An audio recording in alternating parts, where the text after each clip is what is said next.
All right, guys, real quick before we get started, I've got something really cool to show you guys today. If you're a landscaping, hardscaping, excavation, mulching contractor, and you're outside every day trying to get square footage areas or lengths or distances to do estimations on certain jobs, who wants to break out a tape measure and try to measure all these complex things, especially stuff like mulch and rock beds or concrete slabs? So I've teamed up with Moser 2 Pro to show you guys a really cool device that works in conjunction with Bluetooth through your phone to go out and make measuring things like this concrete slab very simple, very easy. You just walk around, set it at the points, and it will do all your measuring for you. Lengths, distances, 2D, 3D. I've only scratched the surface of what this thing can do. It can do all kinds of cool stuff. And so if you're interested in checking out Moser 2 Pro, you can click on the description below and go to the link and check this thing out. It's really awesome. It is a great tool to help save you time and also help making you more money by giving you more accurate estimates on jobs. So check out Moser 2 Pro, and yeah, it's awesome. So you guys will be seeing more of that in the videos. Check it out.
Right. That's what we got. We're down about. Well, you can come hang out with me. The rest of us got taking some naps. Okay.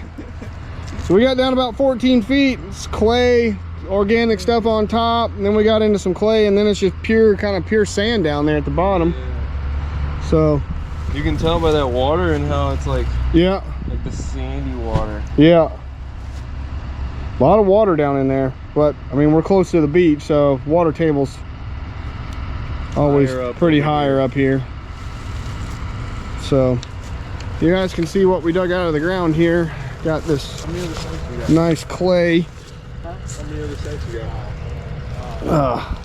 And then once you get past that clay layer, here's the second layer we got into, and it's got some clay in it too, but it's I mean, that's almost concrete sand right there. You guys can see, there we go, get out of the shadow. That is basically concrete sand. If you could get some of the clay out of it. It's got, no, actually it doesn't really have, it's got not much clay in it at all, actually. Yeah, that's basically concrete sand, very close to it. Needs to be washed, I guess, but you could probably turn that into concrete sand, maybe. But that's what we got. A lot more clay than what I expected. I didn't expect this clay, but that is straight gunky clay right there with some sand in it. It's a sand clay mix. But all right, we'll go dig some more holes. You guys can't really see down into that hole, but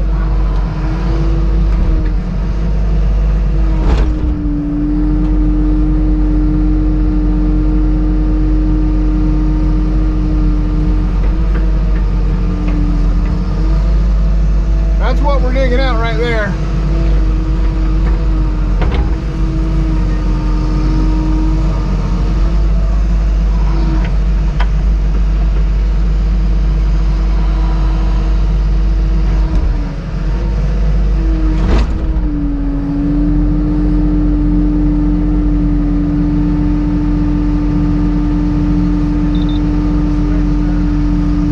Switched? Okay.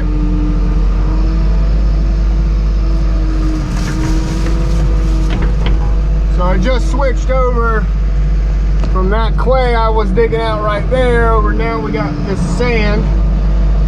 I'm gonna bench this off just a little bit.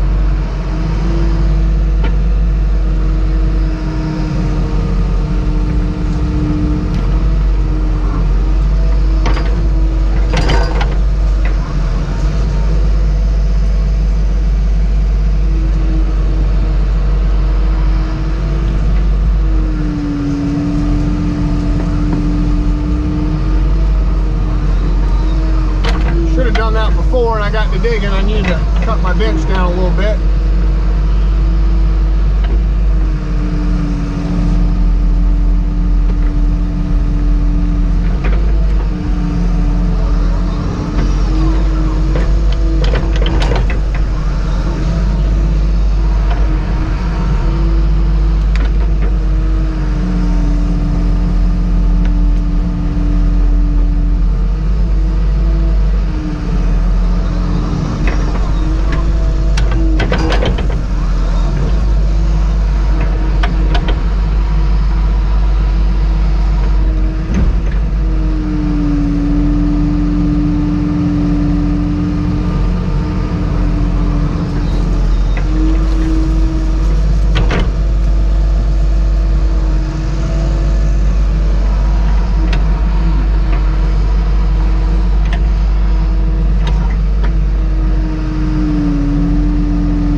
Get a clean bucket here, this nice sandy material.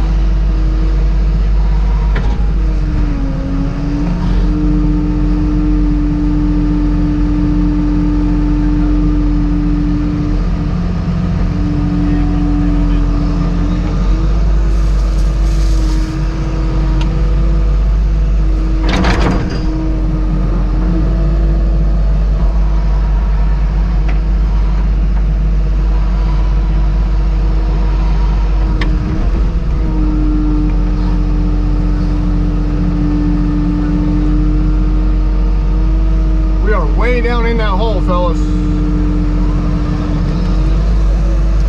So, a lot of sand. Trying to keep you guys pointed down there so you can see.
Nice clean white sand coming out of there.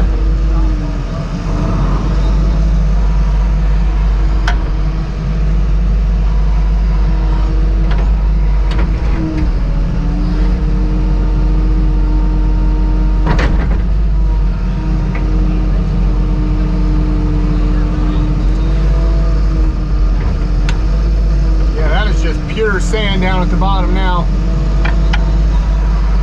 Just like all the other ones.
That worked out Get pretty a couple good. pictures and I'll be good.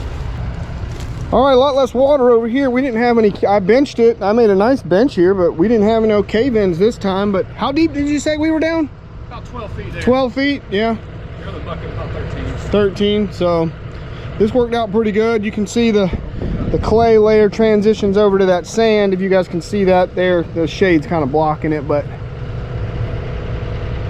nothing I can do about that. But so we had that clay on top. It's more an organic-y clay, and then it got more into like a blue clay, and then it just went straight into sand. So you guys can see the two piles over here, very similar, but a lot less groundwater over here. Oh, there's a crack coming. There's a crack coming right there, but we still didn't really have a cave-in the whole time we were digging. I can't complain. But you guys can see it's very similar to that stuff over there. Just pure sand. You guys can see that in the light. And then we had this real kind of blue and red and orangey, or hard organic-y clay on top of it. So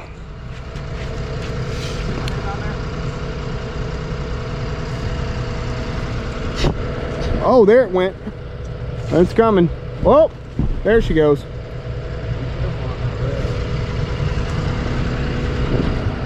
Finally it caved in.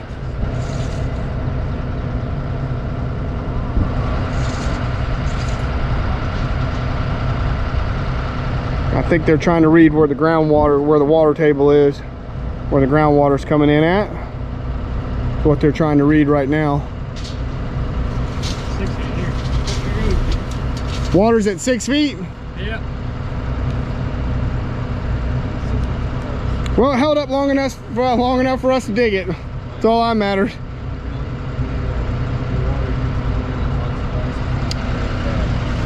Here's your top dirt right there. Most of that's the top stuff. So, all right.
All right, I got that backfilled over. It ain't got to be anything special or even good looking, because this is all going to be apparently a retention pond in here, and they're going to come strip all this. It's just, this ain't got to be nothing fancy. As long as there's not a hole there anybody can fall into, and there's not, we're good.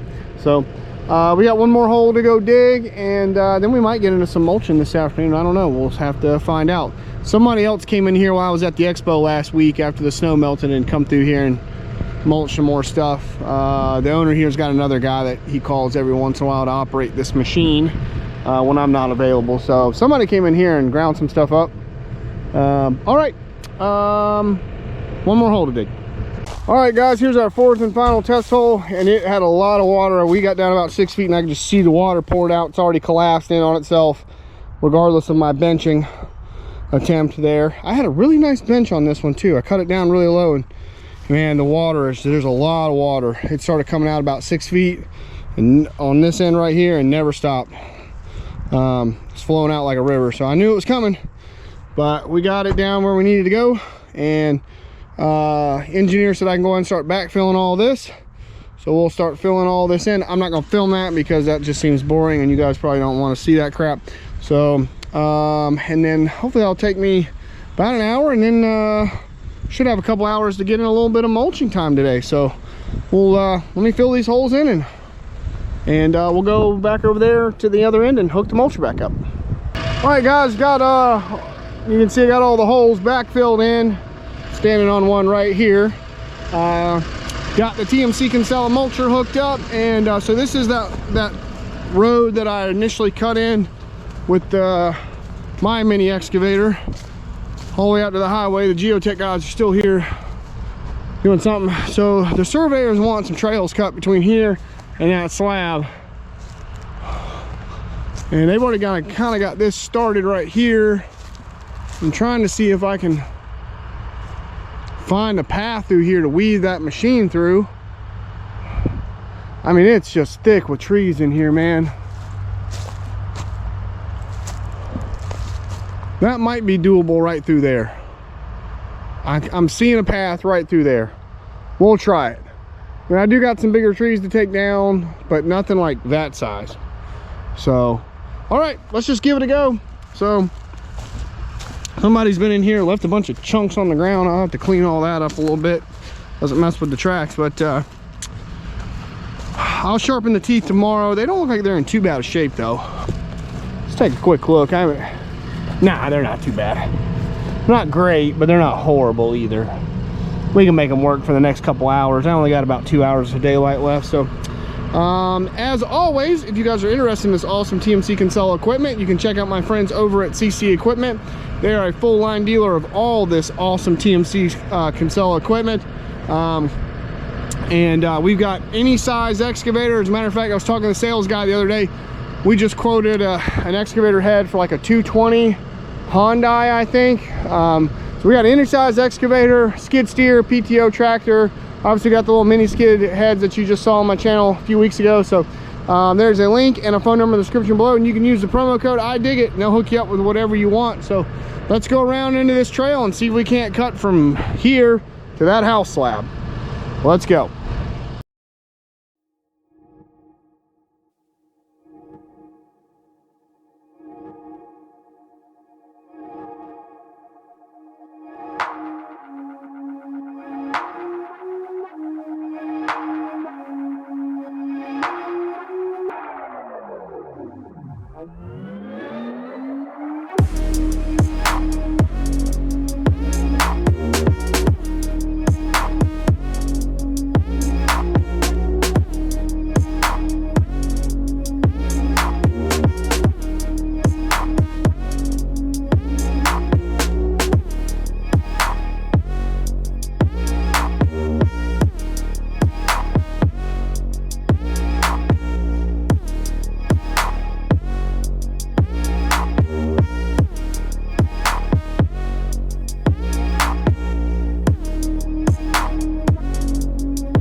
All right, I got one trail cut in.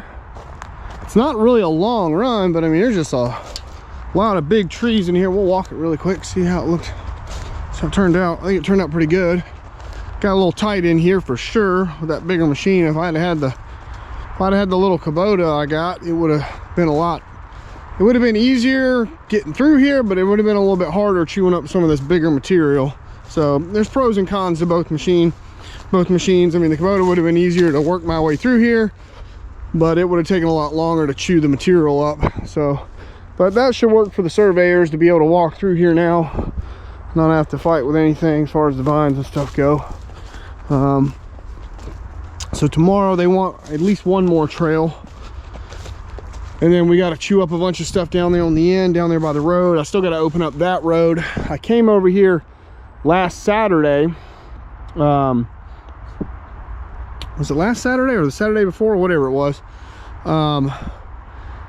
Yeah, it's about, not this past Saturday, one before, trying to work my way down that road to open that up a little bit more like the owner wanted, and I blew a hose on the Komatsu. I wasn't filming, I just came out here to kind of finish that up for a couple hours, and I blew a hose on the machine, and it was a Saturday and I couldn't go get a new hose, so I only got about an hour and a half's worth of work done. So I still got to clean up that a little bit more along that driveway trail, but at least I cleaned all this up, all the stuff that was left on the ground. Got most of that chewed up, cleaned up. But we'll walk. I'll in the morning I'll put some fuel and grease in the machine. We'll sharpen the teeth, they need a quick little buff, and then we'll walk down this trail and find a way to cut our way in and go that way again and see where we end up. So fun times here today. Got all this done, got those test holes dug. I have never done test holes for engineering. I've never done that before. Never dug holes for engineering before, so that was interesting. Sorry I didn't get you guys an intro this morning. I didn't really know how this was gonna go. I didn't even know if I was gonna film it. And then we just kind of started digging, and I was like, screw it, throw the camera up, see how this turns out. Never done it, so sorry I didn't get you guys a intro. Most of you, well, not most, some people complain anyway that I talk too much in the beginning, and usually I try to keep it about 2-3 minutes or so of talking before we get into work. I don't think that's too much, but for some of y'all, you know, that's too much. 2 or 3 minutes of talking, you know, it's like you don't know how to use the fast forward button, but whatever. So we were right into the action today, so nobody complained I talked too much at the beginning of this video before the stuff started. So I might have talked too much at the end of the video walking out of this field, but oh, we'll be back tomorrow.